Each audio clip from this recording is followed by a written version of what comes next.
Justice Shaukat Aziz Siddiqui اس نے کہا کہ مجھے کہا گیا کہ آپ نے ان کو ضمانت نہیں دینی، ان کو باہر نہیں آنے دینا، ان کو جیل میں رکھنا ہے، اس لیے کہ ہماری 2 سال کی محنت ورنہ ناکارہ ہو جائے گی۔ وہ 2 سال کی محنت آپ جانتے ہیں کہ اس ایک ایسے شخص کو لانا تھا اقتدار میں جس کے پلے کچھ بھی نہیں تھا۔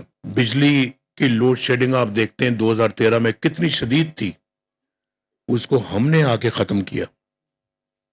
آسان کام نہیں تھا بجلی کی لوڈ شیڈنگ کو ختم کرنا، اور وہ بھی 4 سالوں کے اندر اندر۔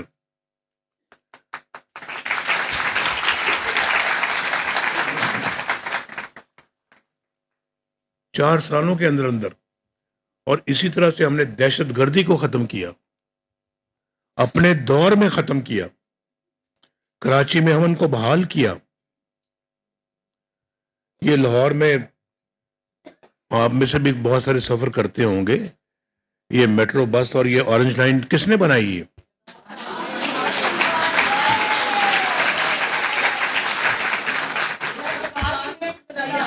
ورنہ کیا ہوتا تھا، گھر سے پیدل جاتے تھے لوگ، آگے سے کوئی بس پکڑتے تھے، بس کے بعد پھر آگے سے رکشہ پکڑتے تھے، اور پھر 1.5 گھنٹے میں اپنے دفاتر میں پہنچتے تھے۔ آج ایک اینڈ سے بس چلتی ہے، 15-20 منٹ میں آپ کو وہاں پہنچا دیتی ہے، اور آپ کو چلنا بھی نہیں پڑتا، اور سستے کرائے۔ یہ سب کچھ کس نے کیا؟ یہ پہلے تو نہیں تھا اس ملک میں، کبھی تھا یہ پہلے ایسے؟ اور پھر سی پیک پاکستان کے اندر آیا، پھر یہ موٹر ویز بنی، شاہراہیں بنی۔ کس نے بنائی جی آج تک موٹر وے؟ کوئی پاکستان میں بتائیں؟ نہیں، ہمارے علاوہ اور کس نے بنائی ہیں؟ کوئی بتائے تو صحیح کہ میں نے، کوئی کہہ دے کہ میں نے یہ بنائی ہے۔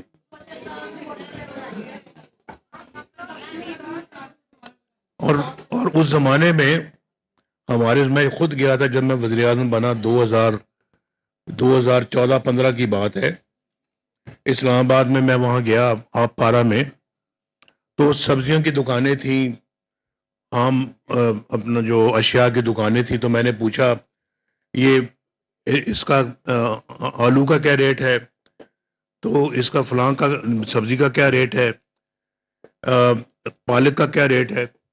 10 روپے کلو سبزیاں ملتی تھی، 10 روپے کلو،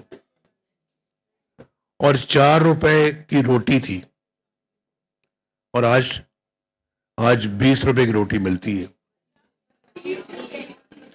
تو آپ مجھے بتائیں کہ یہ اس کے بعد پھر آپ دیکھیں نا، ہمیں نکال کے، اور پھر وہ جسٹس شوکت عزیز صدیقی نے کہا ہے کہ نواز شریف کو کہا گیا کہ ان کو نکالیں، مریم نواز شریف کو ہم نے، آپ نے، یعنی مجھے کہا گیا، اس نے کہا کہ مجھے کہا گیا کہ آپ نے ان کو ضمانت نہیں دینی، ان کو باہر نہیں آنے دینا، ان کو جیل میں رکھنا ہے، اور اس لیے کہ ہماری 2 سال کی محنت ورنہ ناکارہ ہو جائے گی۔ وہ 2 سال کی کیا محنت تھی؟ وہ 2 سال کی محنت آپ جانتے ہیں کہ اس ایک ایسے شخص کو لانا تھا اقتدار میں جس کے پلے کچھ بھی نہیں تھا، یعنی ہمیں نکالنا تھا، اس کو لانا تھا، یہ ایجنڈا تھا۔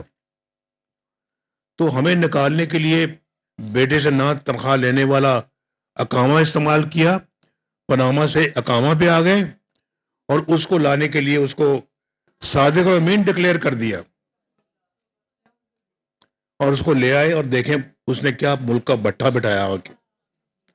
یہ مہنگائی اس کے آنے کے فوراً بعد شروع ہو گئی، بجلی فوراً بعد مہنگی ہو گئی، ہر چیز جو ہے نا اس میں ہر چیز لوگوں کی پہنچ سے باہر ہو گئی۔ یہ سارا کچھ اس کے دور میں ہوا ہے۔ ہمارے دور میں تو لوگ کہہ رہے تھے کہ یہ بہت اچھا دور چل رہا ہے، اگلا الیکشن بھی نواز شریف جیتے گا۔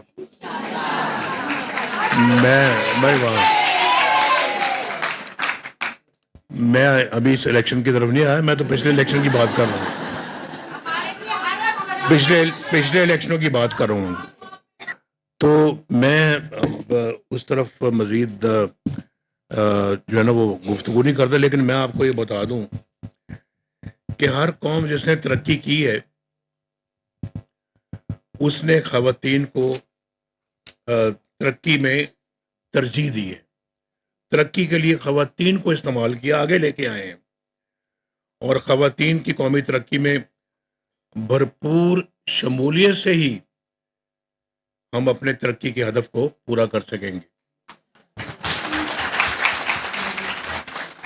صحت اور روزگار اور تعلیم کے پروگراموں میں آپ کو تو بہت ایک منفرد مقام حاصل ہے، تو میں سمجھتا ہوں کہ خواتین کو برابر کا شریک بننا پڑے گا ترقی کے لیے۔